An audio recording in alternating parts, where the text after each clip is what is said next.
প্ৰকৃত বানাক্ৰান্ত বঞ্চিত হ'ব নালাগিব। বানাক্ৰান্তই পাব লাগিব চৰকাৰী সাহায্য। মোবাইল এপৰ যোগেদি 9 আগষ্টৰ পৰা হ'ব বানাক্ৰান্তৰ জৰীপ। PDNA এপ ব্যৱহাৰ কৰি বানাক্ৰান্তক সাহায্য দিব চৰকাৰে। শিৱসাগৰ চৰাইদেউৰ বান পৰিস্থিতিয়ে সকলোকে উদ্বিগ্ন কৰি ৰাখিছে। উজনিৰ যোৰহাট গোলাঘাটত শিৱসাগৰ চৰাইদেউৰ তুলনাত ক্ষয়ক্ষতিৰ পৰিমাণ কম হ'লেও এই দুই জিলাও বহু পৰিমাণে বিপৰ্যস্ত।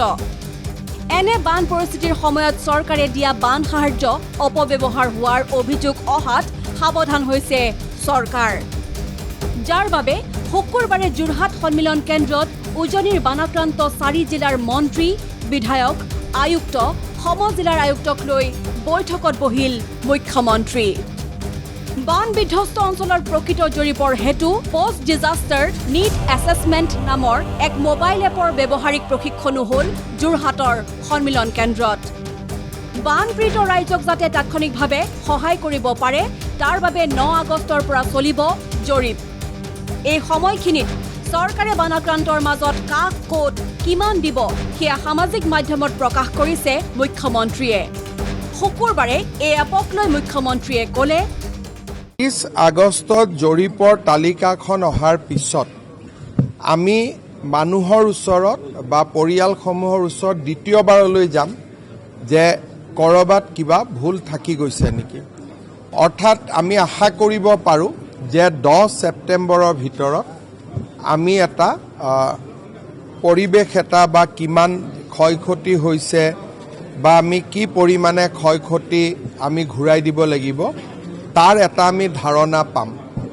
এই ক্ষেত্ৰত আমাৰ যিসকল জৰীপ কৰিব যাব তেওঁলোকে প্ৰত্যেকটো ঘৰৰ ফটোগ্ৰাফ আদি কালেক্ট কৰিব আৰু এটা কম্পিউটাৰাইজ এটা পৰ্টেল বা এপ এটা ডেভেলপ কৰা হৈছে যাৰ সহায়ত এই জৰীপ কাৰ্য সমাপন কৰা হ'ব। মই ভাবোঁ যে 30 আগষ্টৰ ভিতৰত আমি এটা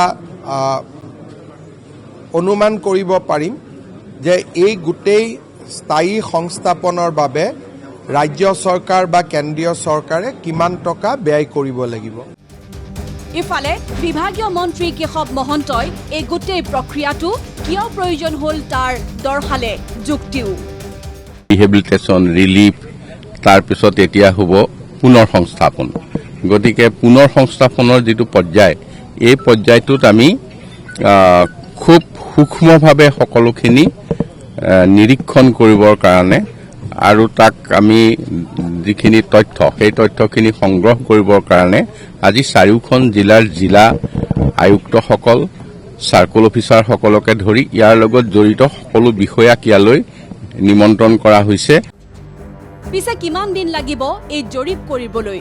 এই ক্ষেত্ৰত মন্ত্ৰী কেশৱ মহন্তই জনোৱা অনুসৰি 10ৰ পৰা 12 দিনৰ ভিতৰত সম্পূৰ্ণ হ'ব জৰীপ। 10-12 দিনৰ ভিতৰত এই গোটেইখিনি শুদ্ধভাৱে সংগ্ৰহ কৰি আমি তেখেতসকলক যাতে পুনৰ সংস্থাপনৰ সাহায্যখিনি আগবঢ়াব পাৰোঁ।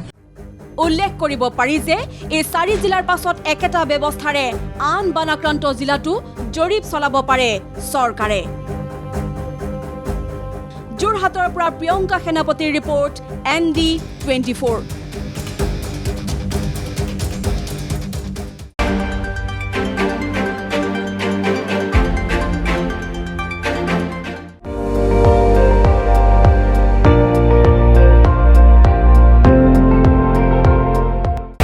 আপুনি চাই আছে ND24, সৰ্বশ্ৰেষ্ঠ নহয় সৰ্বোত্তমৰ দৌৰ।